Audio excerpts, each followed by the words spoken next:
Hello, good morning. This is Saleba Reads here. Just want to talk to you a little bit about this book I've been reading called The Picture of Dorian Gray by Oscar Wilde. It's published at the end of the 19th century, 1891, I believe. And the reason why I want to talk about it is I find some very interesting similarities between, the book that I'm reading now and, what's happening.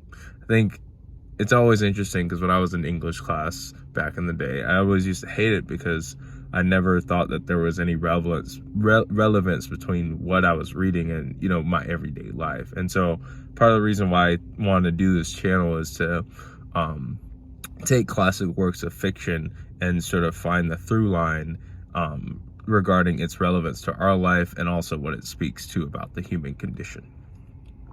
So, The Picture of Dorian Gray is a very interesting book.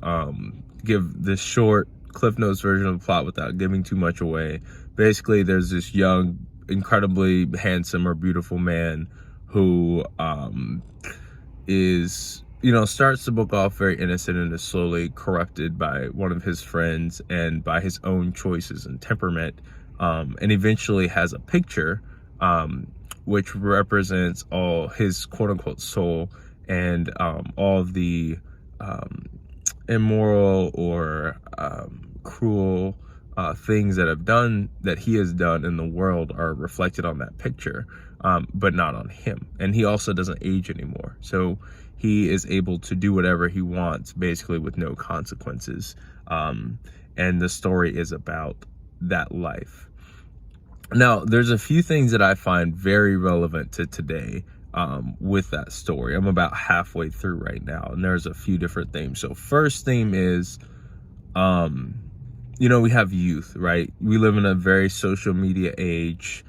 Image is very much powerful now, not only in terms of how people interact with you in person, but how many followers you can have on the interwebs and all of that good stuff. And I find a lot of people are focused not only on youth, but so the idea of eternal youth is not something that is, modern. I mean, I think it's always existed, but I think him being able to hold that and having this incredible beauty, which is so desired, and also having this beauty that doesn't fade, which is even more desired, I think really speaks to our culture's fascination with youth and beauty and how powerful images are, how much images are filtered, how much images really define how we're seen online.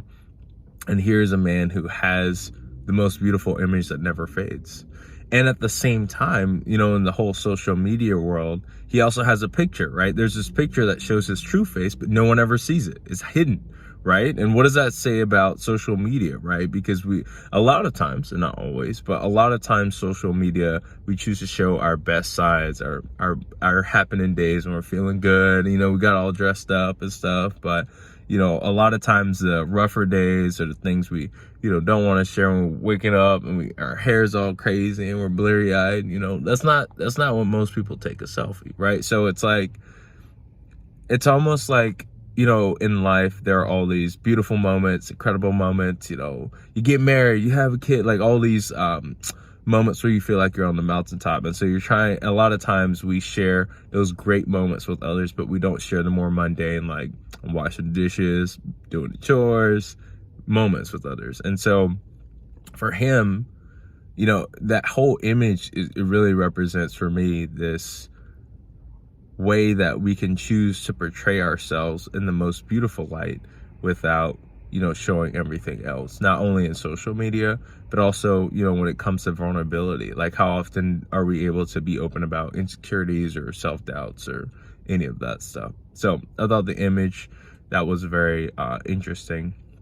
And I think early on, this isn't a spoiler because it happens pretty early on in the book, but eventually he has a relationship with a woman that doesn't go well, and she's very hurt by it, okay? And so I also think, and he's very callous about the whole situation, and I think it also kind of speaks a little bit to hookup culture and the way that people can come together and come apart, and things move so quickly and there are so many options that it's very easy to be dismissive about emotions. And that's something that, there's been research on, as well as, people sharing their own experiences.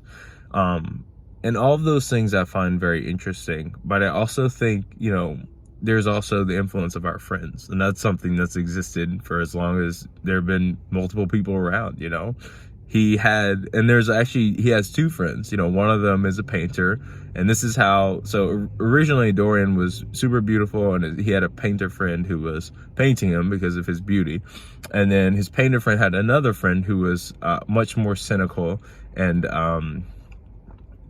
cynical and selfish, I think would be easy way of saying it. And so I think, they kind of represent the quote unquote good and quote unquote evil, which, I think there's a lot of deconstruction that you can make with that, because of course this is written within the context of 19th century morality, which is a little different than what things are like in 2020, but overall. And so I think he chose to move towards his friend who rejected any ideas of morality or any ideas of consequences for our actions or any ideas of consideration or empathy for others, instead of listening to his painter friend. So it's also, who do we choose to surround ourselves with? And the last thing I really want to talk about, actually, it has to do with class, right? Because of course, you have these extremely wealthy, powerful white men who can basically do what they want, and so morality is almost the thing that governed them back then, because they controlled the entire system. So,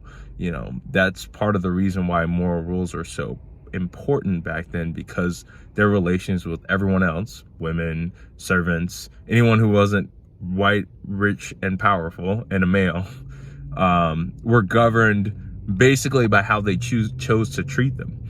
And so I think, when we think about not only like in the modern world, you have people who have extreme privilege that's not only defined by their body type or what they look like, but also extreme socioeconomic privilege. And you have people who have the privilege of beauty, and you have people like all these different advantages that we have, and how do these advantages affect how we treat other people because of the benefits that we have based on our advantage, And so I find that very interesting, because of it is very similar to this modern world. Dorian Gray's like, I don't want to care about anybody else. I don't want to like slow down or like be responsible. I just want to have fun, which is, I think how a lot of people are socialized to be when they're younger, and so I think it's very interesting to see how someone who is eternally youthful and can do whatever he wants and has all the money that he could want and all the connections, how his life and how the lives of those around him are affected by his choices. And I don't think it's about, be good and follow 19th century morals. I think it's more about what are the consequences of our actions, and how do power dynamics affect relationships with people with different levels of power, and what is our fascination with youth and our obsession with beauty, and can we question those things to see beyond the surface level? So those are just my few initial thoughts regarding The Picture of Dorian Gray. I think it's an amazing book, about halfway through. Hope you guys have a great day. Bye-bye.